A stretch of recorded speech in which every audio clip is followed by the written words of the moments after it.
Hello, and welcome to the Crisis Point Podcast. I'm Eric Sammons, your host and the editor-in-chief of Crisis Magazine. Okay, well, hopefully people are actually hearing this live right now.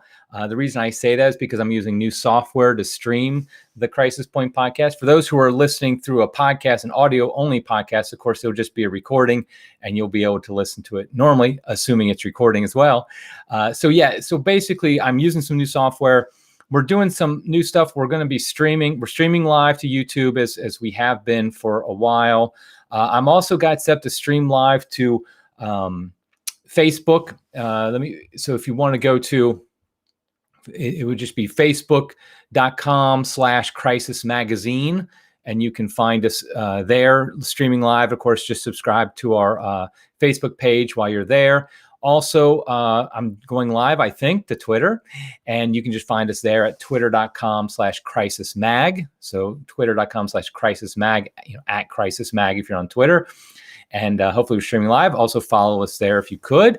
And then the one I'm most excited about, though, honestly, is, as you probably know, if you've listened to all to our podcast or read Crisis, anything I've written, I'm not a fan of big tech. And here I am using a lot of big tech. I have YouTube, I have Twitter, Facebook.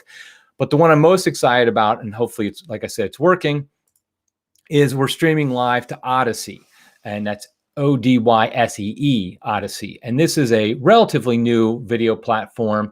And the way it works is it actually works on a blockchain technology. I'll keep it simple for everybody. And hold on a second, let me just check something, make sure I got everything running here.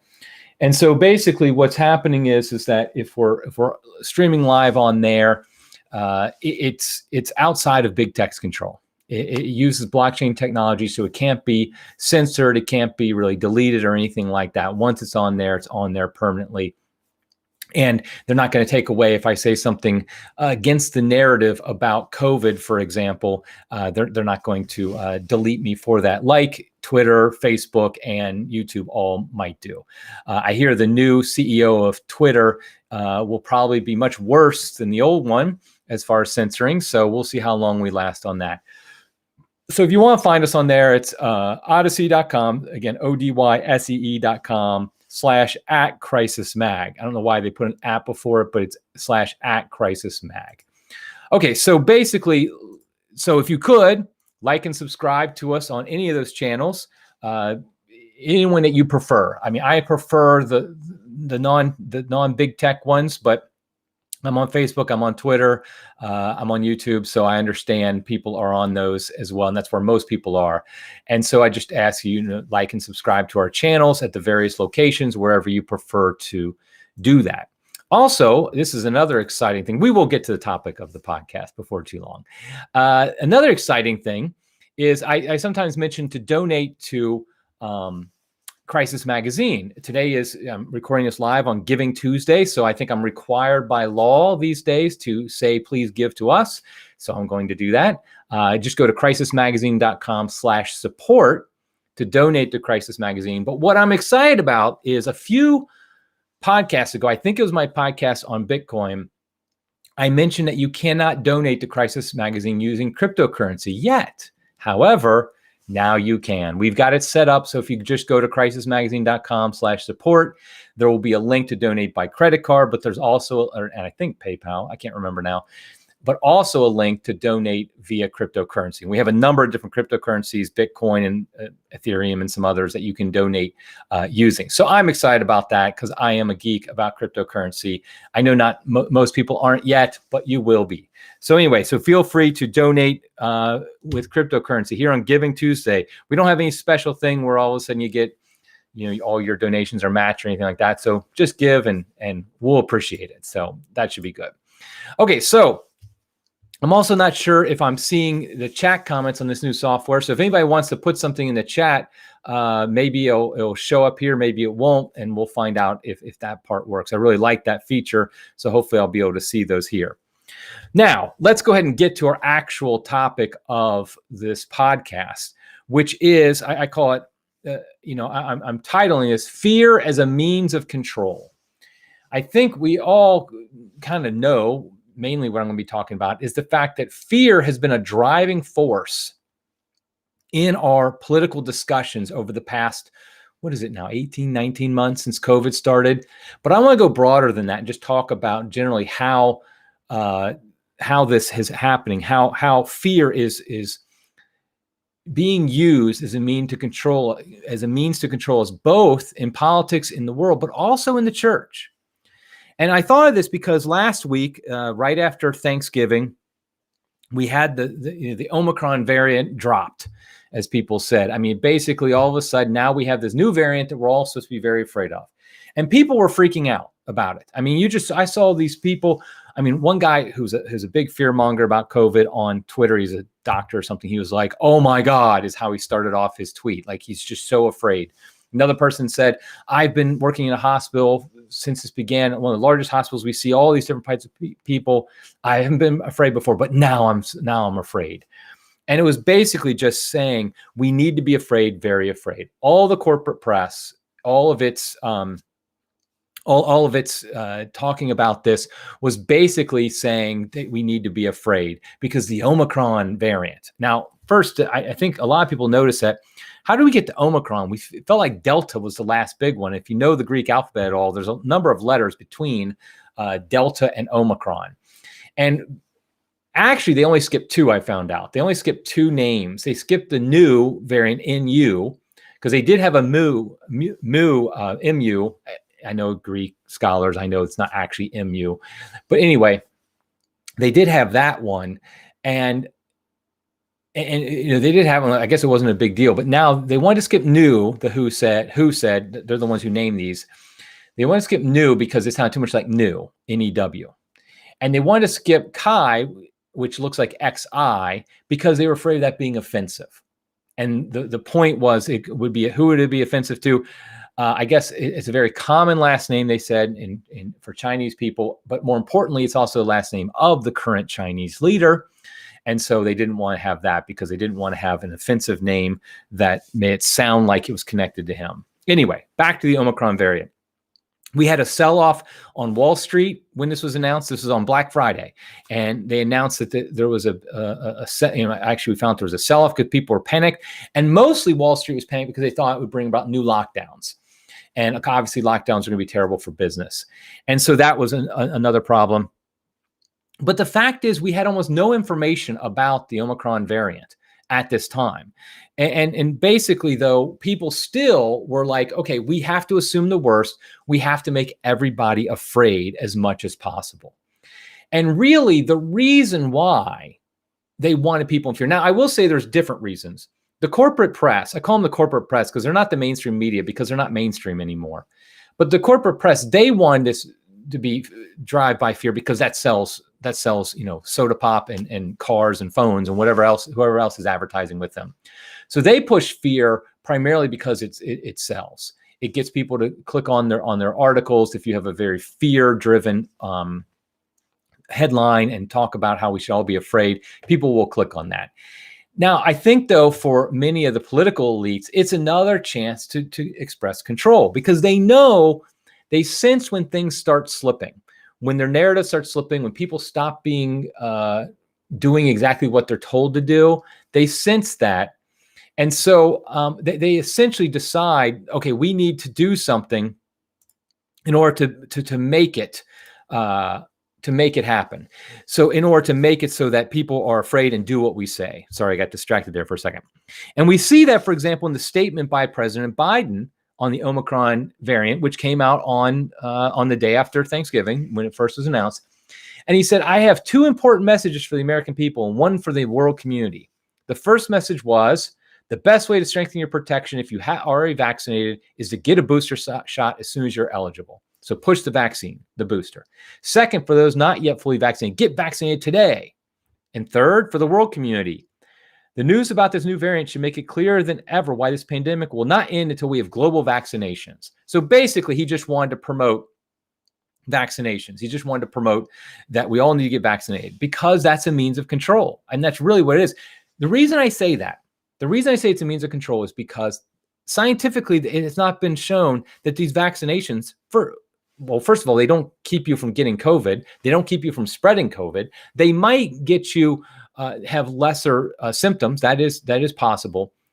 But with the Omicron variant, we actually know nothing about whether or not the vaccines would protect against it. Definitely not on Friday when he made the statement. So he's saying because of Omicron variant, which we don't know if the vaccines can do anything about, you all have to get vaccinated. And that's how we're going to end the pandemic. But that makes no sense because we actually don't know what it was, whether or not the Omicron variant would actually be stopped by the vaccines, if it would have any impact. We knew nothing at this time. I think we still don't know, but regardless, the point is that it just was it wasn't a health thing. This wasn't like, okay, we need to get vaccinated because we know for a fact it's going to stop the Omicron variant. Instead, it was just a matter of, we're telling you what to do. We need you to do it. We need everybody to basically follow along and follow our narrative. And so what happens is like we fall for it. So many people fall for it. And I do think less people are falling for it. But it ends up being like the boy who cried wolf. And in the story of the boy who cried wolf, it's not the fault of the people for believing the boy at first. I mean, because they're like, hey, he was saying there's a wolf coming. We should be afraid because we just assume he's telling the truth. But what happens is that eventually the people realize, wait a minute, this guy's just crying wolf each time. There's actually not a wolf coming. And that's what's happening, hopefully, is people are starting to not believe the latest fear mongering from the corporate press, from our elites. And they're realizing, okay, this is all just done in order to pull our strings, in order to make us puppets, to do what they want us to do, in order to exert their control. And really, since the beginning of COVID, we've seen that there was we've seen that there was a big a push for fear. I remember very clearly March of 2020. I think we all do. But I remember on Twitter, boy, if you said anything that even suggested that maybe this wasn't a global plague that will wipe out half the earth, you were just shot down and told you hate grandma, you want to kill people, you don't care about anybody. If you say, well, hold on a second, we actually don't know much about it, and what we do know doesn't sound as bad as what they're saying. Because remember the 3.74%, I think that was the number that was thrown out there of the percentage of people who get it who die. And that was debunked later as just a made-up thing. It wasn't really a true number. And so it ends up being much, much less than that. But they threw that out there because we all were basically afraid, and they knew if we do this, they could get away with anything. And they literally did get away with anything. I mean, we had Cuomo in New York killing grandma, literally, and he's getting away with it because he's saying somehow this is helping stop the spread of COVID. We have all states almost every state locking down, telling us we can't work, telling us what's essential, what's not essential. We have all these things happening, and it's all about fear. It's about fear because ultimately, most people will take safety over freedom. If they have a choice, no matter what they say in a poll, when it comes down to it, they'll take safety over freedom. And so you can't fear people into freedom. You can fear them into safety. You can fear them to say, okay, we're going to control your lives, but you'll be safe. But if we don't control your lives, then you'll be dead. And most people will accept that bargain and say, okay, you can control my life then. And ultimately, though, what usually happens is the fear, I mean, it usually is a false dichotomy. It's usually saying that there isn't a connection. It isn't a choice between safety and freedom, because usually it's not really, we're not as unsafe as they say we are. Like I said, they're just drumming up fear in order to make it so we feel unsafe. But in actuality, we're probably not anywhere near as unsafe as they claim it to be. And so basically what they're doing, they're taking away our freedom and not really giving us any additional safety. We've seen that with the lockdowns, and the mask mandates, all the different COVID responses of governments have almost all had absolutely zero impact on whether or not COVID is actually being spread or not. It hasn't stopped it. We've seen it seasonal. I mean, look at Florida. It did everything. It basically stopped lockdowns a few months after COVID started. They have not shown any greater sense of having people get COVID or die or anything like that than other states. They're just basically average without doing any of that. So essentially, what's happening is we see that all these measures to control our lives actually aren't making us more safe. COVID is still going to do what it's going to do. And it's not saying that people couldn't voluntarily choose to do things to try to prevent getting it, like especially elderly and things like that. But ultimately, all these measures are about control. They're about control. They're not about anything else. Somebody said in the chat, Florida has horrible stats, one of the worst in the nation. Please be factual. That's just false. You want me to just look it up? I mean, I don't have it right here in front of me, but it's simply false. The fact is, Florida has not had terrible stats. They're not one of the worst in the nation. In fact, if you just look it up right now, for example, I just saw a map yesterday that showed the last 7 days COVID transmission, and Florida had by far the best rates, meaning the lowest rates. And they've shown over and over again that they're right about the middle of the pack as far as it goes. But you would think with what the media is saying, the media is saying is that COVID, basically everybody is dying in Florida. And it's simply not true. You would think they'd all be dying. And the fact that it's average shows simply that these measures that people are taking, the lockdowns and mask mandates, do not stop. And in fact, there's a great, I don't remember the name of the URL of the site right now, but there's a site that basically shows like COVID stats, and they have you guess. It's like a COVID quiz, and they show you charts. And they basically say, okay, one of these has mask mandates and the others don't. What's the difference? And you can't see a difference. One of these does not have mask mandates and the others don't. Different states in the union. And you can't see a difference. You can never see a difference because, frankly, mask mandates never have worked. Lockdowns have not worked. I mean, this is just, just have to look it up and you'll see it's true. Okay, but they continue to have fear mongering. By the way, I just want to note that my new software, I'm not seeing YouTube chat. I'm only seeing the Facebook chat. And so I apologize if you're on YouTube right now and you're putting chat in. I'm not seeing your comments. I'll try to figure that out maybe for the next time, or maybe it'll show up here. So, okay. Okay, so my point is that obviously we use fear to control, but I want to bring that a little bit broader than just the COVID situation. And I want to bring it into Catholicism. After all, this is a Catholic channel. I feel like there's a certain type of clericalism that is built upon fear. And that is the idea is if we dare criticize our church leaders, so our bishops or the Pope or priests, then we're basically putting our soul in eternal jeopardy. We're basically going to go to hell if we even dare to do that. Just the other day, I was called a heretic on Twitter because of my podcast from a few months ago titled Rethinking the Papacy. And I was just basically saying, I think we need to really look at church teaching on the papacy. I wasn't saying we need to change church teaching. I made it very clear we shouldn't. But at the same time, we need to look at it and interpret it in light of our 2,000-year tradition and maybe see where we've gone a bit astray in understanding that church teaching. For that, I'm a heretic. Why? Because I don't go along with the current narrative. And that's what you'll see a lot is you'll see people saying, if you don't go along with the current church narrative, not church teaching, not the actual tradition of church, but the current church narrative, then you're basically placing your soul in jeopardy. And so what happens is people are afraid to speak up and say, wait a second, it's not true that everything's going fine in the church of the past past 50 years. It's not true that everything is great under Pope Francis and that all the things that he said, everybody's just going that. Hey, I just saw a YouTube chat comment. So that's good to see that we had that. Sorry, I did that, interrupted there. But basically what's happens is we're church leaders are demanding we accept the church narrative of the day.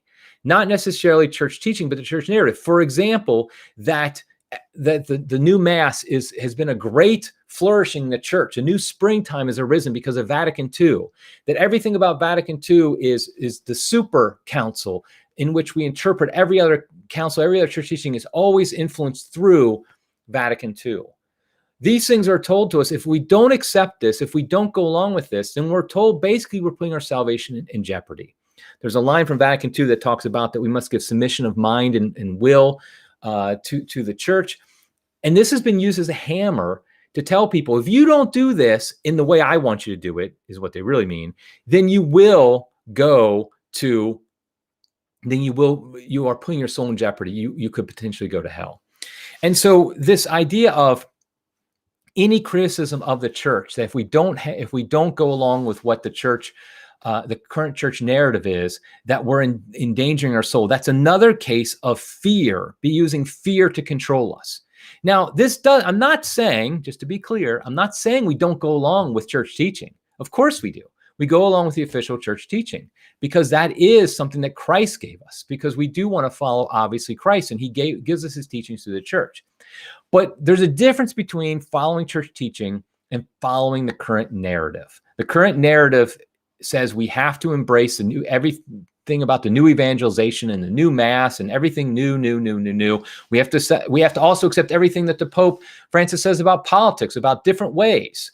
And so we have to do all of this in order to basically, we have to do this in order to be a good Catholic. We have to accept this narrative, and that's simply not true.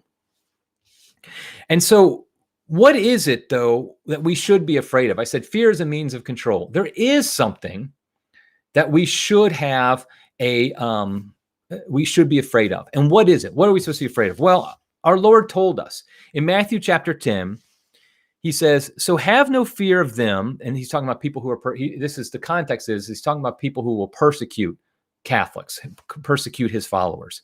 Have no fear of them. So don't be afraid of those who persecute you. For nothing is covered that will not be revealed, or hidden that will not be known. What I tell you in the dark, utter in the light, and what you hear whispered, proclaim upon the housetops. Do not fear those who kill the body, but cannot kill the soul. Rather fear him who can destroy both the soul and body in hell. And then our Lord goes on to say, are not 2 sparrows sold for a penny, and not one of them will fall to the ground without your Father's will? But even the hairs of your head are all numbered. Fear not, therefore, you are of no more value than many sparrows. So everyone who acknowledges me before men, I also will acknowledge before my Father who is in heaven. But whoever denies me before men, I will also deny before my Father who is in heaven.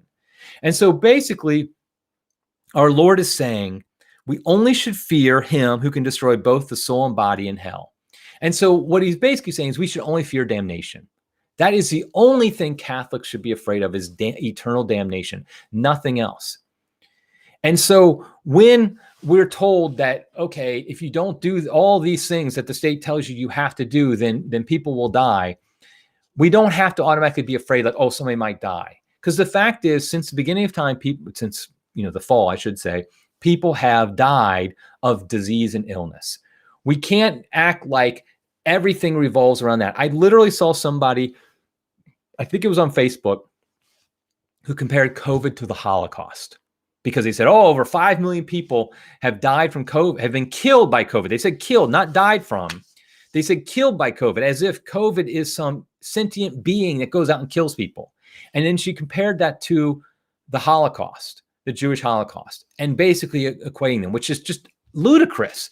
First of all, look at the numbers of how many people actually die from just various diseases every year. Millions of people die every year, a lot more than died in the Holocaust. But we don't say all of a sudden every disease is just as bad as the Holocaust or something like that, or we have to do things in order to stop those.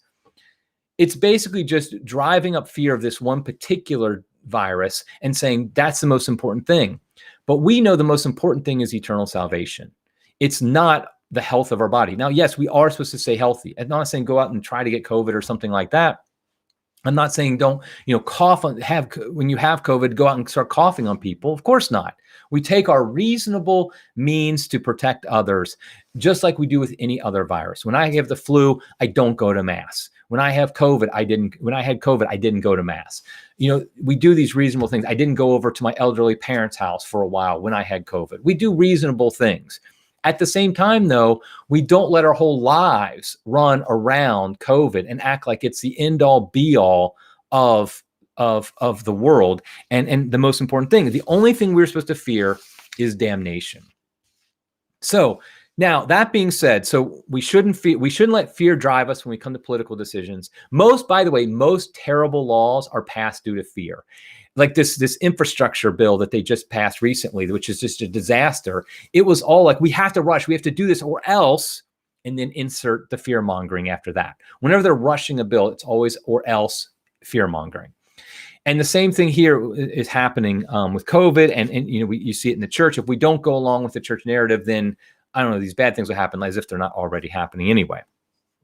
But how is it we can resist fear? So the only thing we should be afraid of is damnation, but it's human nature. It's normal to fear things like dying. That's normal. That's part of the fall. It's normal to fear just getting sick. It's normal to fear being injured, things like that. How do we resist fear and not let it drive us? It's not a matter of not being afraid as much as not letting fear control us. They use fear to control us. We can't let them do that. We can't let fear control our actions either. And so I have a few recommendations. The first one is always stay close to prayer and the sacraments. I know this sounds very cliched, but I really think it's true. That the most important thing we can do is stay close to prayer, in prayer and in the sacraments. Be receiving the sacraments regularly, be in prayer every single day. Really have a life of prayer, because what happens when you have a life of prayer is all the things of this world become less important. If you're thinking about the things of heaven, you're thinking about the spiritual life, then you're not going to think as much. It's as important to care about this world, because you're going to know that our time on this world is too short. It's very short compared to our time in eternity. And so what matters is eternity, not the latest fear-mongering tactic of the state or fear-mongering tactic of church leaders either. The second thing I would recommend, so obviously receive the sacraments, pray. The second thing I would say is, make sure you're attending a parish that puts the spirit over the body. I've seen too many parishes that, their bulletins are full of, we got all a mask, we all have to social distance, we all have to do all these things. And they're not talking at all about, we all need to go to confession. We all need to make sure we're living a life of prayer, all these other things. Instead, they're just focused on the needs of the body. So if you let that, if your parish is doing that, it will impact you, even if you think it isn't. If every Sunday when you go to mass, you see your bulletin, they talk about the need to mask and the need to get vaccinated, all these things. And if you see everybody else in mask and things like that, even if you don't wear it, you're still being impacted. And so I would just say, leave that parish, find a better parish that puts the needs of the spirit above the body, because it impacts you and it allows fear to control you. Another thing I would say is distrust human authority. Or the Psalm says, put not your trust in princes. And I think that can mean princes of the world and princes of the church. So when we say, put not your trust in princes, I think we really have to live that out today. So obviously never trust initially our political leaders. They're in this to basically control you. They're not in this for your good. The idea that our political leaders are for the common good is just ridiculous. Do not trust them. I'm not saying they're always wrong. I'm not saying you automatically say whatever they say, you go the opposite. No, they might say some things that are right, and a broken clock is right twice a day. But you have to verify what they say is true. Like the whole Florida narrative, the whole narrative that Florida is this terrible thing. We had somebody in the comments who was talking about that, acting like the Florida is just this wasteland of dead bodies, when it's really not. We have to verify these things. The Omicron variant, it looks like it's going to be a mild case. And so essentially we don't have to worry about it as much as they even said we did. Even the people are saying this, even the people pushing the Omicron variant understand this now. So distrust human authority, distrust princes. Also, I hate to say this, but in the era of the church we're in, I think we need to automatically distrust princes of the church as well. So for example, both the Pope and the bishops and those in charge. When I say distrust them, I don't mean that we don't acknowledge their authority. They have true authority in the church, and we have to acknowledge that. And I'm not saying we just automatically disobey them either. If they give orders that are in keeping with their office, sure, go ahead and obey them. Now, they don't have the authority to say wear a mask or get the vaccine, so you don't have to obey that. But if they say, for example, that the age of confirmation in our diocese is going to change from 10 to 12 or something like that, absolutely, we have to obey that. We don't all of a sudden try to disobey something like that. But we cannot trust them, especially when they've bought into the narrative as much as anybody else, that they follow the narrative. That's really the sadness of our church leaders today, is they buy into the corporate press, the political elite narrative, just without even questioning it. They put their trust in princes is what they're doing. So that's the third thing I would say. So stay close to prayer and sacraments, attend a parish that puts the spirit over the body, distrust human authority, put not your trust in princes. And the last thing is, I would say really embrace tradition. And what I mean by that is the tradition of the church. That's the power of tradition. It allows you to see how Catholics lived in difficult times, and we can model ourselves by that. So, for example, today, the day I'm recording this is November 30th, 2021, the Feast of St. Andrew. I was reading just this morning in prayer about St. Andrew, and when he was going to get martyred, when the leader was going, the ruler was going to, I can't remember if it was a king or what, some ruler was going to martyr him. The people who his followers were going to get him freed. They found a way to get him free. And he said, no, don't do that. I desire to be martyred. Think about that. Not only is he not afraid of martyrdom, he wants martyrdom. The same story with St. Ignatius of Antioch is told. It says the same. He tells his disciples, he said, don't try to get me off of this. I want to be martyred. I want to become as Jesus Christ did. And so when you see these things, in our tradition, it really makes it clear that we shouldn't be living in fear of some virus when that really has a 99% recovery rate. We should be fearing only hell. And when we see people like St. Andrew or St. Ignatius of Antioch, that they're actually desiring martyrdom, that puts it in perspective. It also, embracing tradition, helps us to understand the bedrock truths of our faith. So we can very easily see when a bishop or even the Pope says something that goes away from that, then we know instinctively, oh, wait a second, that's not really something that he has authority to say. We don't really have to obey that command because something like a mask mandate or something like that. But really what tradition does, it allows us not to be caught up in the now, because that's really what happens is we're caught up in the now because social media, the 24-hour news channels, it very much keeps us in the now. It makes us only think about what's happening now and no other time. And really, we want to instead be people who are caught up in the tradition of the church, that we are living as Catholics in a 2,000-year tradition that dates back to our Lord. And even before that, if we go all the way back to the Jewish foundations of our faith. We don't want to have to be caught up in, the Omicron variant right now. Instead, what we're thinking of is the Alpha and the Omega. Yes, I know that's kind of a cheesy dad joke right there, but we want to think about the Alpha and the Omega, our Lord Jesus Christ. We don't want to be thinking about whatever the latest variant is. And so then we can act a lot more sensibly, a lot less in fear, and we won't be controlled as easily by those who want to control us, both in the church and also, more importantly, in the world. Okay, so my final advice is just be not afraid. As our Lord said, be not afraid. Don't be afraid of whatever the latest news is, and act prudently and be prepared for bad times ahead. I've talked about that numerous times on this podcast, but you don't act out of fear. You don't run out and buy a ton of toilet paper because there might be a run on it. Instead, you're prepared and you just are calm about these things. So be not afraid. Our Lord himself has told us we have no need to be afraid. They may be able to kill our bodies, but they cannot kill our souls. Only we essentially can kill our own souls by committing mortal sins. So as long as we stay in a state of grace, we have nothing to fear. Okay, well, that's it for this one. Hopefully this all worked, streaming to the different platforms. Let me know if it didn't or if it did, and I appreciate that. But until next time, God love you.